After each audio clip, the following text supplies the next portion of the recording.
ध्यान सूत्र है, meditation is a door towards the entering into the inner eternal stillness. ध्यान शाश्वत आंतरिक स्थिरता की ओर खुलने वाला एक द्वार है। शाश्वत आंतरिक स्थिरता, इटर्नल इनर स्टिलनेस। हमारे भीतर ये एक शाश्वत स्थिरता का बिंदु है या आयाम है। ध्यान उसकी तरफ खुलने का द्वार है। ध्यान उसी आंतरिक स्थिरता में प्रवेश है। हमारे जीवन में जब भी यात्रा होती है वो उस द्वैत के साथ होती है जिसके साथ ये जीवन प्रकट होता है। ये स्थिरता और गति का द्वैत है, ये मौन और मुखरता का द्वैत है, ये जन्म और मृत्यु का द्वैत है। द्वैत के प्रवाह में जीवन चलता है, लेकिन जो मूल बात है वो है आंतरिक बिंदु, जो प्राथमिक बिंदु है जिसके बिना संभव नहीं होगा। जैसे मौन के बिना मुखरता संभव नहीं होगी। अगर हम मौन के आयाम को अपने भीतर नहीं खोज पाएंगे तो हमारी मुखरता भी उथली हो जाएगी, व्यर्थ हो जाएगी और हमको परेशान करने वाली हो जाएगी। इसी तरह से हमारे जीवन की जो भी गतिमयता है उसके लिए आवश्यक है कि हम अपने भीतर के उस स्थिर बिंदु की तलाश करें, उस आंतरिक स्थिरता की जिसके ऊपर सारी गति होती है। वो इनर स्टिलनेस, सूत्र कहता है वो शाश्वत है, क्योंकि वो कभी विचलित नहीं है, कभी भी वो अस्थिर नहीं है। और हो भी कैसे सकती है? उसको शाश्वत होना ही होता है, तभी तो ये सब शाश्वत गतिमयता का नृत्य जीवन का चलता है। तो हमको ध्यान में उसी तरफ जाना है। ध्यान उसी का द्वार बनता है। अब किन किन रास्तों से, किन किन उपायों से हम उस शाश्वत आंतरिक स्थिरता में जाएंगे, इसकी हमें जांच पड़ताल करनी पड़ेगी। हमको जो जो बातें पकड़ में आए उन पर पहले काम करना होगा। पहली चीज, जैसे हमने मौन और मुखरता की बात करी, तो हम अपने मौन की ओर मुड़े। मौन को हर व्यक्ति जानता है कि हाँ, भीतर एक मौन भी है, बोलना बाहर है। प्रारंभिक तल में हो सकता है वो मौन किसी को चुप्पी की तरह नजर आए। चुप्पी या साइलेंस, इनमें थोड़ा फर्क है। साइलेंस जो है वो मौन की घटना है।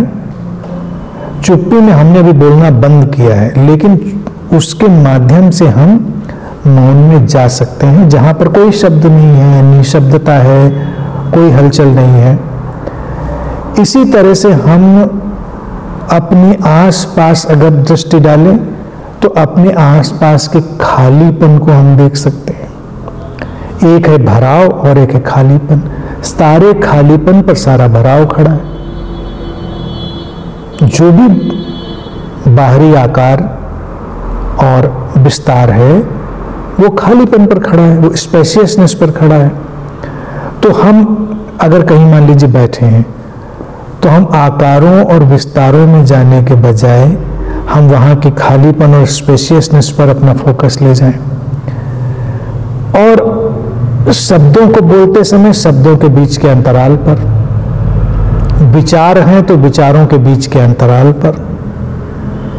इसी तरह से जब हम चलना प्रारंभ करेंगे तो हम अपने भीतर की उस आंतरिक स्थिरता को भी अनुभव करेंगे, इनर स्टिलनेस।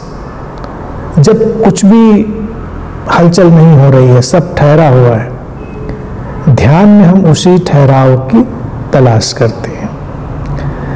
उसके लिए हम सिंबॉलिकली बैठते हैं।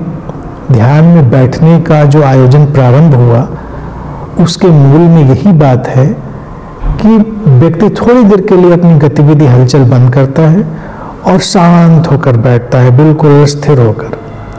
ये बाहरी स्थिरता भीतरी स्थिरता की तलाश के लिए है।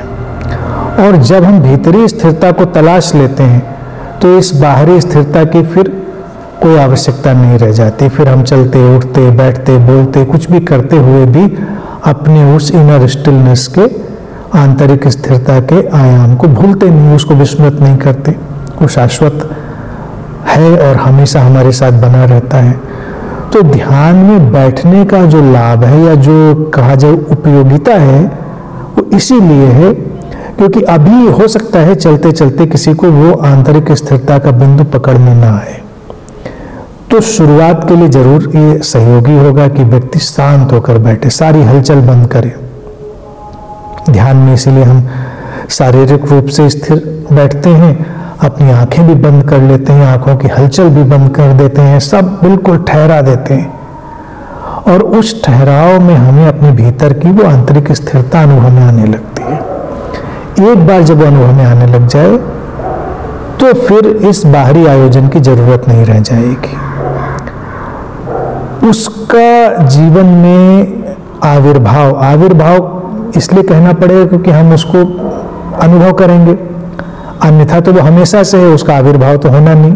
शाश्वत तो है, जब शाश्वत है तो उसका आविर्भाव नहीं, लेकिन हमारे लिए उसका आविर्भाव जब होता है जीवन में तो पूरे जीवन की जो गति है, पूरे जीवन की जो फैलाव की अवस्था है वो बहुत सुंदर, सुव्यवस्थित, संतुलित हो जाती है। जीवन का सारा बिखराव विदा हो जाता है। जैसे जब कोई अपने मौन के पल को अनुभव कर लेता है तो उसकी वाणी गहरी हो जाती है, अर्थपूर्ण हो जाती है। यही आंतरिक स्थिरता के साथ है। तो हम जिस तरह से, जिस कोण से चलकर उसको पकड़ सकते हैं उसको पकड़ें और फिर पूरा जीवन ध्यान में होगा। और हम सारी हलचल के बीच अपने भीतर की उस स्थिति को, जहां पर कोई भी हलचल नहीं होती है, कभी भी विस्मृत नहीं करेंगे।